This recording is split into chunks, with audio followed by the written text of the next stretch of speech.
What's up, all you cheeseheads? I'm so glad to be having the show with you. This is Iggy's Fantasy and Betting Productions, bringing you Pack Attack, baby, episode 1.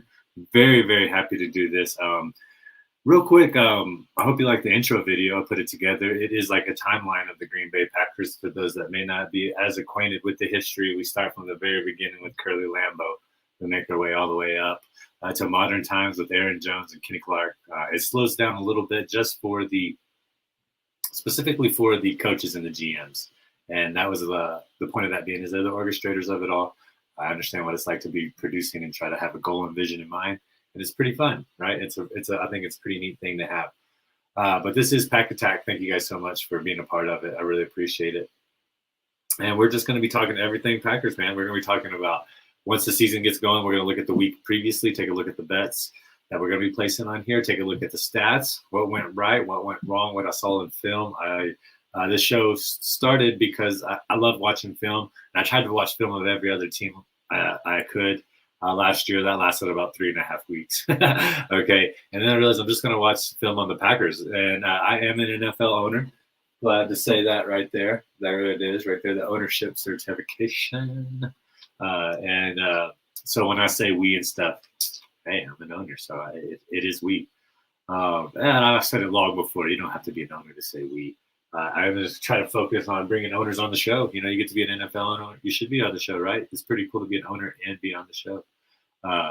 So talking about our team, the Green Bay Packers. Like I said, it started from watching film. I place bets on the Packers. Some people are like, don't place bets on the team you follow. Just enjoy it. Blow that out the water because we're Green Bay Packers fans, and our team's pretty daggone good. But this show, real quick, breaking it down, we're going to have 2021 year in review, look at some key statistics, look at all 4 losses in the regular season with a deep look at the playoff loss. Rodgers' stats, looking at special team stats, talking about Devontae Adams and really looking at the stat production, what that means from a Packers standpoint, okay? And also, we're going to be looking at some bets. I'm going to have Super Bowl bets. I mean, because come on, let's get with it. Who doesn't want to have the Packers win the Super Bowl, especially if you're watching the show? Give me a break. You want the Packers to win. That's how it is, okay? But Rashawn Gary, got to bet Devondre Campbell. I'm an IDP guy. It says it right there at the bottom, IDP Iggy for you that's not familiar with me. And we're going to talk about Leroy Butler, man. I got to go see Leroy Butler, not the enshrinement, but I got to go see his bus 1 week after the Fantasy Football Expo. Kind of changed my life. The trip changed my life. And, I got this a little bit of memorabilia. Got the koozie hanging up back there. It's hard to tell, but he's the newest enshrined member back there. All of them, and it's double-sided. That's how many Packers are in the Hall of Fame. The Hall of Fame is Green Bay to an extent. You know what I'm saying? Or Green Bay is the Hall of Fame. I should say it the other way around. There's so many Packers there, so many great legends. Herb Adderley, you see him on the intro. Dave Robinson, Vince Lombardi. You get to Brett Favre. You get to see them all. Reggie White. And I got to see Leroy Butler's bus, man. And it was awesome. I'll be showing some of those photos as well. But let's take a look at the 2021 Packers year in review, man. 13-4 in the regular season. Jordan Love played the last game. No excuse. That should have been an easy victory for the Packers to defeat the Lions, but that's it. 2 of those losses were against the division. They were the NFC North champs.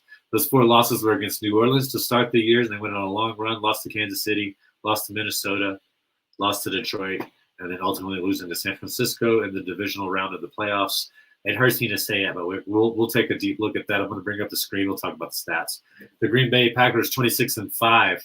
Points per game, good enough for 10th in the NFL. Could have done more. I feel like they took the foot off the pedal. That's something Matt LaFleur does. He won't just finish those games like some of the coaches that I've had, where every play is 0-0, and you're playing every freaking play that way. All right, when you're at a professional level, you probably don't have to worry about that as much. But 10th, 26.5, I expect that to go down this year. All right, 21.8 point per games given up. That's 13th in the NFL. The defense looks great. Okay, we lost. Like I said, I'm going to be saying we lost Nathaniel Hackett, but, we should replace that pretty well with Matt LaFleur still running pretty much the offense of the show. But the 13th in the defense is going to improve dramatically, I think. The special teams can improve. That's the reason we lost the game against San Francisco. We'll have to take a look at that here in just a minute. I do want to highlight another stat that I think is very important. Red zone offense, 58.6% success rate. Not that great. Not too bad, okay? The defense, though, gave up a 67.3% scoring in the red zone, 30th in the NFL. There's only 32 teams, 30th. So not good, to say the least, not good at all. That will have to improve. The turnover margin, and that has to improve. That's what great Super Bowl teams do. You can move the ball while you won on us, but you're not going to score on us. All right, and the defense did that in the last game. Let's take a look at that real quick. Let's go ahead and bring it up. Oh, here we go. Taking a look at this, pulling it off of ESPN, 13-10, brutal game, 7-0. And when I was watching this game, I hate to bring it up, man, but when we watched, I was like, man, if we got 2 touchdowns, this game's over. We come down and made a drive, immediately down, score. I was like, all we need is one more. And then their hope is done. They're destroyed. They're going to be sitting on that sideline freezing. We went up into halftime. Field goal got blocked. Instead of like going in and crushing their hopes, at halftime they are completely restored by that block kick, which would have put the game at 10-0 at that point, which might have been enough to crush their hopes. But let's go look at the stats right here. As you can see, Jimmy Garoppolo, 11 of 19, 131 yards, 1 interception, got sacked 4 times, had a QBR rating of 11.9. I mean, it's awful. There's not much you can do about that, though, right? Rodgers, 20 of 29 in the freezing cold, 225 yards. So he got 7.8 per attempt. He was sacked 5 times, though. He didn't give up the ball. He always protects the ball. Move the ball, they got 196 total yards passing after the sacks. So not really a great night per se. Look at the Russian. Green Bay defense did such a great job. Take away Kyle Juszczyk's 13-yard rush he had on one play. They had 93 total yards. Elijah Mitchell, 17 for 53. Deebo Samuel, 10 for 39. Juszczyk, 2 for 14. Moving it around, Aaron Jones was really the man of the playoffs. He really was. 12 for 41.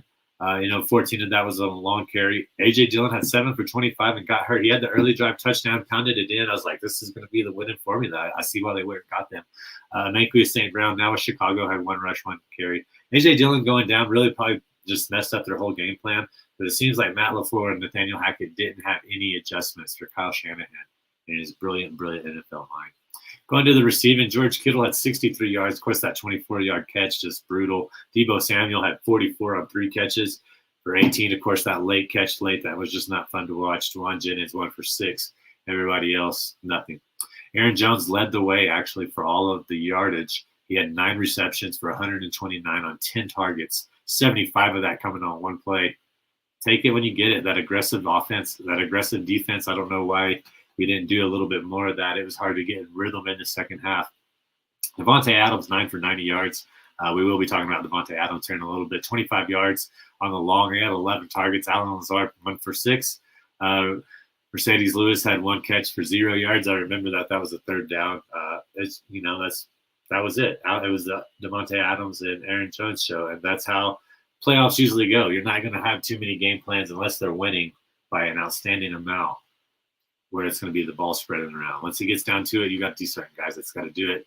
Mercedes Lewis had a fumble. On the defensive side, Deontay Johnson had 6 tackles, Fred Warner 5, Jared Greenwell 3. The sacks, really, Eric Armstead had 2, Nick Bosa had 2. They dominated our offensive line. Our offensive line got dominated in that game. But our defensive line dominated their line as well. I mean, Preston Smith had 9 tackles. Devondre Campbell had 7. Chris Burns had 6. He had 1 sack also. Campbell had a pass defended. Kenny Clark had 2 QB hits and 1 sack. Adrian Amos had a QB hit and 5 tackles. Rasul Douglas, 5 tackles. Rashawn Bane Gary had 4 tackles, 2 sacks, 3 tackles for loss, just all over the place, man. And then we also had Zadarius Smith coming in and getting a sack too. So the defensive line was just set up for success. And even with the loss of Zadarius Smith, I still think we are right on cue. Adrian Amos had an interception. He just had a great game. He had almost like a career game. It's a shame we lost that game. It's one of the best defensive performances I've ever seen in my life from that incident, But, you got to take a look what they did. The special teams, they blocked a kick. They returned a punt for a touchdown. The only touchdown, in fact, of the game for them was a return punt for a touchdown, man. And that's not good. That's not fun. That's a bad way to lose when you lose that way, when you lose on your special teams punt touchdown. being returned. But that they just found a weakness. That's Kyle Shanahan. He is a great, great, great, great NFL mind. There's no doubt about it. His NFL mind is really great, and it showed. He took advantage of one of his pupils and just still gave them just a beating. He went through Mike McCarthy. He went through Kyle Shanahan. He went through Matt LaFleur, and then he ran out of gas at Sean McVay. I mean, really, they were just like a dropped interception away from going back to the Super Bowl, as painful as that is to say. But bringing it back to our team, the Green Bay Packers, the great Vince Lombardi, and got Brett Favre over here, got his autograph over there, got a bunch of cards of all kinds of players, mainly Aaron Rodgers, you can't see right now. But let's talk about Rodgers and Davante Adams. Rodgers 4,115 yards, 40 total touchdowns. He had 3 rushing touchdowns. An amazing MVP year. I mean, you just don't get too many like that, really. In all truthfulness, you just really don't get too many MVP years. And we've been blessed with 4 of them with Rodgers. We got a couple of years. It's always at the end of every season, I'm like, well, there goes our window. It just sealed. It just shut. I get so upset about it all. But the truth is we have the best quarterback in the league. And when you have the best quarterback in the league, you always have a chance. And we have had that chance for over a decade now. 1 second.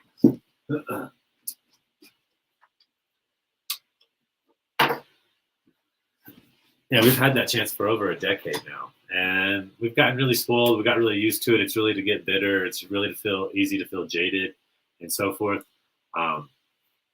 But the truth is, we got the chance. We've been 13 and we've had the best team 3 years in a row now, in the NFC. They just fell apart. That's going to bring us back to finishing, okay?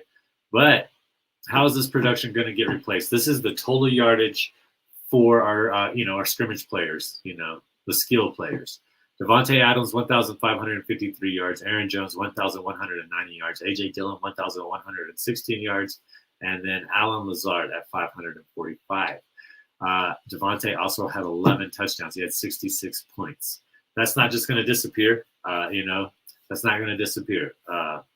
Somebody's going to have to step up and fill that void. Dobbs, I'm all about Dobbs right now. I'm all about Lazard. I think Aaron Jones and A.J. Dillon might be, we could have, they just each got 1,000 all-purpose yards last year. Maybe they get 1,500 all-purpose yards this year, up their touchdown count.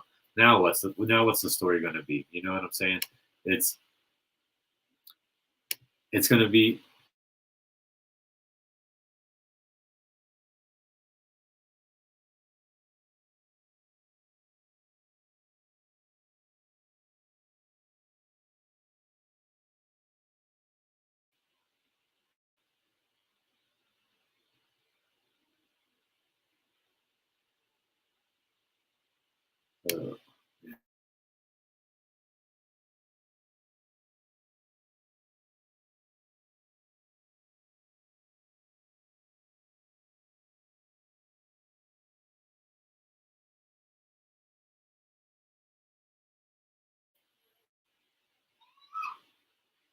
excuse me, sorry about those technical difficulties. Davante, 66 points. Somebody's going to have to step up and fill that void. His 1,500 yards, his team leading 1,500 yards. That chemistry is going to have to be there. Alan Lazard's been able to develop that. We got Randall Cobb coming back. This could be like an ultimate comeback kind of year for him. We're hoping so, at least, right? That's what we want from Davante. What we want from Randall, excuse me. Crosby, 25 of 34 in his field goals. A couple of those were blocked. Most of those misses come from the 40 to 49 range. He's getting out there in years, and man, I'm such a Crosby fan. The only jersey I've lost of a Packer. He's the longest tenured Packer we have. It's crazy to think about. He's still there from the Brett Favre era. It's like him and Rodgers. But Crosby, we're going to be dependent on him. We got a way better special teams coach and the interim head coach from the Raiders. I want to say Biasotti, but no, that's not right. So he can't do that. But somebody's going to step up and fill that ball. I think Dobbs, I think Dillon, I think Jones. I think they're all there to do that. I think it's going to be a great year. I think Crosby's going to come back to form. I think he's going to really make a push because he realizes that window's closing. Rodgers realizes that window's closing on their career to go out and win one more. And look, we got Vince Lombardi. I told you, Herb Adderley, Bart Starr, man, all these legends for the Hall of Fame. And, they won 2 Super Bowls. What's special about the second Super Bowl is the third Super Bowl is third in a row, championship in a row. But they won 2 Super Bowls. So Crosby and Rodgers have an opportunity to aloft themselves as the greatest Packers as far as wins go. You know, Crosby, his tenure, he's going to be the highest, most points ever scored by a Packer when he's done. I think he already owns it, but he's going to have it like increased even more. Rodgers, 4-time MVP, 2-time Super Bowl champion. If they can do those things, they can legitimately say they're the greatest Packers of all time. And I'm rooting for those guys because they're here with us now. You know, that's part of our team, man. You know, that's what we have to look at. You know, it's that longevity of this career, and we're going to tie that with Leroy Butler, our man Leroy right here. Don't worry about that. We're going to tie it back to him right here just soon. But I do want to say, let's take a look at these bets because keeping that window opportunity open right now, if you go look at Super Bowl bets on FanDuel, you can get a $50 if you pay at least $50. And I did this last year for a Super Bowl prediction, and they're at plus 1,200. Only 900 on DraftKings, 1,200 on FanDuel. Always make sure you're shopping around for your books. Some they have better odds in certain sports in certain areas than others. Okay, but always make sure that you're shopping around for your books. All right. So, having said that, I placed that $50 bet on the Packers because they won over 10 games last year. If you think they're going to win 10 or more this year, it's going to be a free bet for you to possibly get. If you play the $50, that's a $600 payout at the end of the year. Plus, you got your $50 back from the bet. So, take a look at that, all right? Gary, most sacks is at plus 3,000. His line's at 9.5. Okay, so if he can, you know, I don't know if the 20 sacks again is what's going to need to be pacing the NFL, but I think it's well within his reach.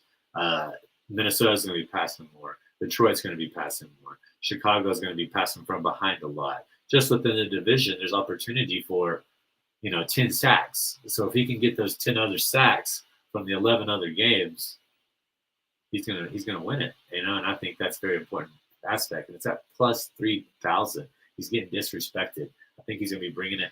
I think it's worth a low wager bet. Low wager bet. All right. And then Devondre Campbell, most tackles is at plus 2,000. He was pretty close last year. He's wearing the green dot this year. He's going to be out there all three. Green dot means there's a defensive signal caller. He's going to be out there all three plays, all three downs for the Green Bay defense. So he's our guy. He has to be our guy. There's no reason for him to not be our guy. Okay.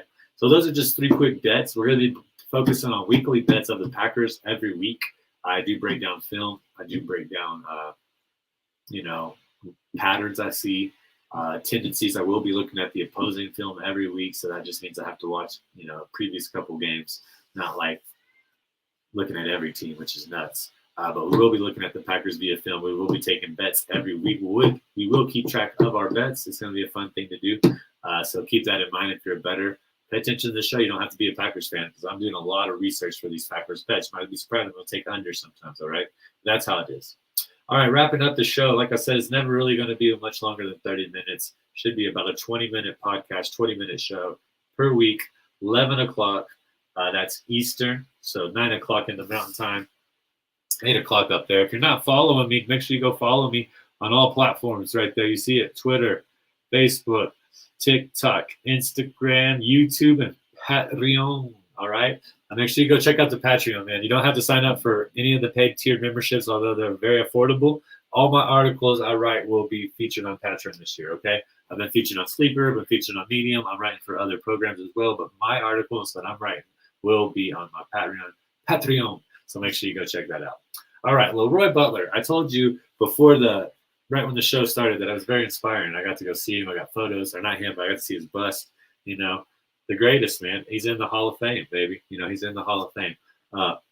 For those that aren't aware of it, man, Leroy Butler was an amazing safety. First safety in the NFL history to have 20-plus sacks and interceptions. Meaning, like, that just preaches to your versatility, because you're a lineman going against big guy, or you're, a safety going against 300-pound lineman back in the day.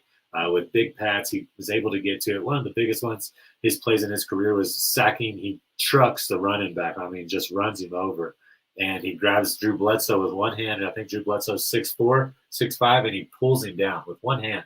If you don't play football, it's difficult to understand the difficulty of that and how easy he made it look. But he would truck offensive linemen. He would truck running backs. He would get to He would get to QBs. He's still, I think, the only DB to have at least 3 sacks in 3 consecutive years. It's an amazing statistic, Leroy Butler, man. Some of you young bucks out there watching, wanting to know how to play this new hybrid safety, go look at Leroy. His story, man, he couldn't walk as a kid. They had to break his legs. He had to wear braces. He was in a wheelchair. Grew up in poverty, Section 8 housing. He told the story about being the only kid not invited from his class to a party, all these sad things about Leroy, man. But he overcame, man. And one last thing he had to overcome to get to the Hall of Fame, him, Tony Baselli, Mr. Bryant, they were the last three members of the 1990s All-Decade team. The last members to get in is 2022. All right. They, ended their career about 2000. Well, Baselli and Butler in the early 2000s, man. Leroy Butler was part of the number one defense for 2 years in a row. The safety developed, or the coaches developed plays specifically for him. What did he like in this film? What did you like what you saw in this film? How can we exploit their matchup with you? You got Reggie White on the other side. You got Leroy Butler coming from the other. You're screwed, man. That's two Hall of Famers. That's two Hall of Famers coming at your quarterback in an era when it was okay to just light the QB up, man. And he would. And he also had 20 interceptions, picked it off, invented the Lambeau leap. How does this all tie in? I could go on and on about Leroy Butler, man. He's one of my favorites of all time. I was so happy to see him finally get enshrined, man. It was a motivation for me to really go and check out the expo and everything, to see somebody that was kind of undervalued, disrespected, didn't get much of a chance of a head start in life, right? Well, how does that relate to the Packers? He had to wait. He had to be patient. He had to wait to become a finalist. We have Packers fans in this era of Aaron Rodgers got to see the glory early, right? Just like Leroy he won the Super Bowl relatively early in his career, about halfway through it, fourth year in it. And then he had to wait forever to get the crowning achievement of being in the Hall of Fame, although he was a 1990s All-Decade player. Ronnie Lott was number 2. A lot of people think Rod Woodson, already in the Hall of Fame, right? Great Steeler, great Raven. Guess what? He wasn't a better safety in the decade. Leroy Butler was, right? Leroy Butler was the man, but he still had to wait. He had to wait. He had to wait. He had to wait. But he got to finish. He got to finish the quest of going to the NFL Hall of Fame. And we, as Packer fans, have had to wait and wait and wait. Although the record's there, although the stats are there, although the accolades are there, although we have been one of the best of the last decade and a half, we've had to wait since the Super Bowl and wait and wait. And don't buy into the negativity that the Packers can't do it now that Devontae's gone. We're going to have the best defense in the league. My bold prediction for the Packers, number one defense. Haven't had it since this guy. Haven't had a number one defense since this gentleman right here was a captain, Leroy Butler. And it's time we do that again, Rashawn Gary. It's time we do that again, Mr. Campbell. It's time we do that again, Mr. Adrian Smash Amos. It's time we do that again, Mr. Jair Alexander. It's time we do that again, Mr. Preston Smith. It's time we do that again, Mr. Clark Kenny Clark. It's time for us to do that again, Mr. Darnell Savage. It's time for us to do that again, Mr. Russell Douglas. All right? It is time. The time is now to be a champion. All right? Larry McCarron, if you're a Packer fan, he's the voice of Packers.com. He writes articles. He's great, man. He was drafted in 72 in the 16th overall round by the Green Bay Packers and started over 160 games at center. That's saying something. He got the game ball at their last training camp practice, and he said what an honor it was, a privilege it was, but now's the time, that this is still a special team, and the championship is waiting. The Vince Lombardi trophy is waiting to come back home. It's always waiting to come back home, and we've been so close. So have faith in your team, everybody. Have faith, and we as NFL owners, that our team can get it done, all right? Vince can do it. The trophy's coming back home. It's coming right back to where it's supposed to be, all right? Here at Lambeau Field, representing the greatest team, our team. Thank you for tuning in to Pack Attack. We will be here every week, reviewing, looking, taking a look at what's going on, doing all these things, all right? It's an honor to be a Packer fan. It's an honor to represent the Packers as an owner on the show via this podcast. I really appreciate you joining. Come back next week. We'll start talking about bets for week 1 against the freaking Vikings, man. The Vikings. We can't stand them. I can't stand them. Until then, take care. Go Pack Go, baby.